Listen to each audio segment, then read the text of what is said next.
Beginner Biblical Hebrew, Lesson 11. Review. We know the first 20 letters of the alphabet. Can you say the names of the letters and write them? Aleph, Vet, Bet, Gimel, Dalet, He, Vav, Zayin, Chet, Tet, Yod, Kaf, Chaf, final Chaf, Lamed, Mem, final Mem, Nun, final Nun, Samech, Ain, Pei, Fe, final Fe, Zadi, final Zadi, Kuf, Resh. Review. Can you pronounce these letters and vowels? Ka, Ra, Cha, La, Ka, Ne, Pe, Ye, E, Te. E, C, P, Lo, Go, Zo, Ro, A, Say, Fe. Ko, O, D, He, Hu, Mu, Tu.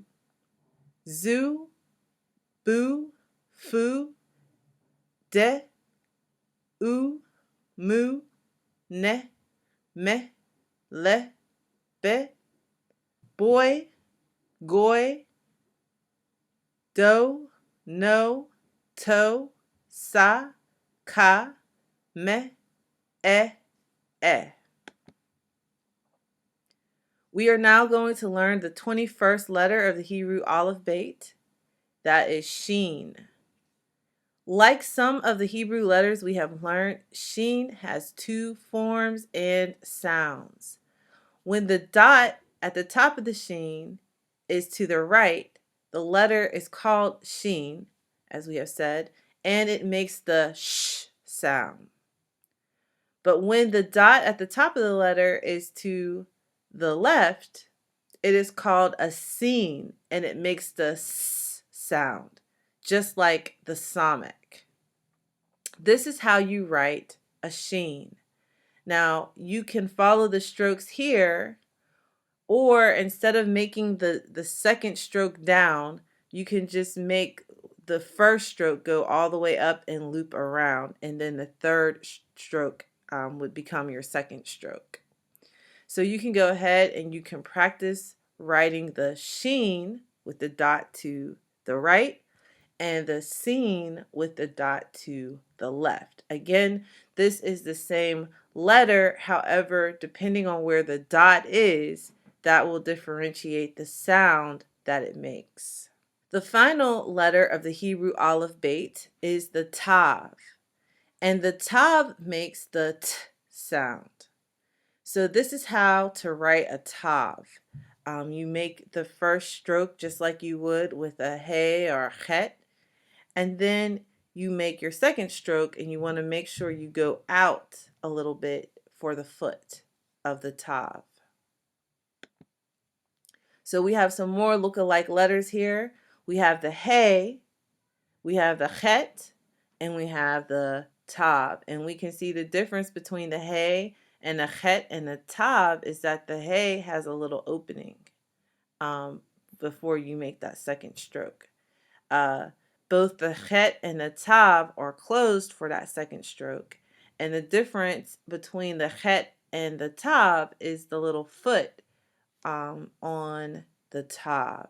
So this is how you would make a distinction if you are reading the Hebrew letters in the Torah or in a Hebrew text, or if you are writing the letter. Now we will talk about the Beged Kefet letters. The Beged Kefet is a phrase that we use to remember the 6 Hebrew letters that normally take a Dagesh. So remember, the Dagesh is the dot that goes in the middle of the letter. So at one time, all of these 6 letters, the Beit, the Gimel, the Dalet, the Kaf, the Pei, and the Tet, would sound one way when they had the Dagesh, and they would sound another way when they did not have the Dagesh.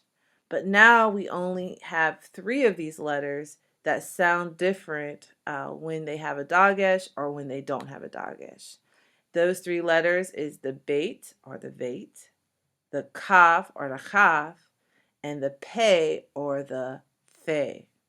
The other letters sound the same when they have the Dagesh in them.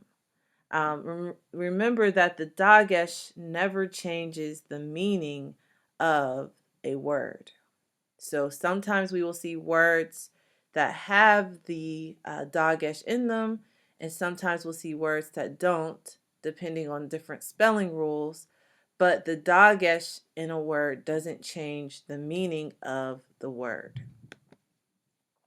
So I made reference to spelling rules. So there's 2 Beged Kefet spelling rules that we should take note of for the beginner course. That is, the first thing is if a Beged Kefet letter is at the beginning of a word, it normally takes a Dagesh. So one of our vocabulary words is gadol. And when we spelled gadol for our beginner course, we simplified things until we got to explaining things even more. But the word gadol, because gimel is a beged kefet letter, properly gadol in that first letter gimel should have a dagesh in the first letter in the gimel. The second spelling rule is if a beged kefet letter is at the end of a word, it normally does not take a dagesh. And so this is why when we have a kaf at the end of a word, it's normally a chaf, or it is a chaf, I should say, not normally. And when we have a pay at the end of a word, it's normally a fe. So we don't have the final forms of those Sofit letters. Don't have final forms that have a dagesh in them. This is also why our word tov, which means good, is not tob, but tov, because the bait that's at the end of the word tov will not have a dagesh in it because the bait is at the end of the word, so it would be a vait. So we have an exercise here to dagesh or not to dagesh. And so based on our new spelling rules, go through this exercise and insert a dagesh in the first letter of the words that should take a dagesh. And the answers to this is in the it is one of the it's in the back of the slide. So the answer is in the back. So we have a couple of other Dagesh rules to take note of. Other letters may also take a Dagesh. And when this happens in the middle of a word, even with the Beged Kefet letters, if the Beged Kefet letter is in the middle of the word, the letter is normally doubled. So it kind of creates a closing to a syllable similar to what a sheva in the middle of a word does. So let's give some examples here. The first word here is Shabbat. Shabbat. And we know that we have 2 of our new letters. We have the Shin and we have the Tav. Shabbat. And when we look at how we syllableize this or how we pronounce it, it's not Shabbat, but it's Shabbat. Shabbat. So there is a closing to that syllable that includes the bait. Shabbat. Shabbat. When we look at the word Nisi, Nisi, we see that it's not Ni-si because it has the samek has the dagesh in it. It becomes Nisi, Nisi. So I'm hoping that you can hear the difference in pronunciation between Shabbat and Shabbat and Nisi and Nisi. Kahilat, that's the final one. Kahilat is not Kahilat, but kahilat, kahilat, kahilat. So we double that sound for the lamed. And kahilat, we double the sound of the samek and nisi, and we double the sound of the bait in Shabbat. So this is it is just a help with pronunciation as you are reading your Hebrew letters. That when they put when there's a dagesh that is in the middle that is preceded by a vowel, that you will double up the sound of that letter. Okay, so let's do some reading practice. Now, these are 2 verses from the Torah, and you should be able to pronounce each of the letters and vowels in these verses. So you should be able to pronounce all the words in these verses. So Deuteronomy 33 verse 4 says, Torah ziva lanu Moshe morasha kahilat Yaakov. And that says, Moses commanded us a law, even the inheritance of the congregation of Jacob. The second scripture is Exodus 20, verse 8, which says, Zakor et Yom Hashabbat Lekadesho. Lekadesho. So in this, because the dalet is doubled and there is a sheva under it, it's lekad, and then you got to double that dalet, lekadesho, lekadesho. That's how you would pronounce that word. And that means remember the Sabbath day to keep it holy. So we have some new vocabulary words. The first is Torah, which is the Torah, the first 5 books of the Bible. The second is David, which is David, of course. Melech, which is king. Malach, which is ruled. And we can see here how Melech and Malach are related. They have the same roots. However, one, Melech, means king, and the other, Malach, means ruled. And that is masculine singular.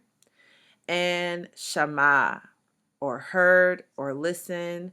According to Hebraic understanding, if you hear and you listen, that means you obey. That means action follows. And that is masculine singular. So can you read and translate the following phrases here? We can look at some together. And notice the dalet in David is the first letter of David. And we spoke about the Beged Kefet letters, that the dalet receives the dagesh. So David Malach means David ruled. Melech David means King David. Boker Tov means good morning. Hu Ba'a means he came, he comes. Torah v'mitzvah means Torah and commandment. Abba Shama means Father heard. Dag v'lechem means fish and bread. And Hu Malach means he ruled. So now we are going to look at our biblical application, which we pretty much did that with our reading practice. However, this one will just go step by step through it. But it says, Shema Yisrael, Yahweh Eloheinu, Yahweh Echad. And that means, hear, O Israel, Yahweh, our Elohim, Yahweh is one. That is Deuteronomy 6 verse 4. So you should be able to read this whole verse You should be able to see Eloheinu, which is our Elohim. You should be able to see Yisrael, which is Israel.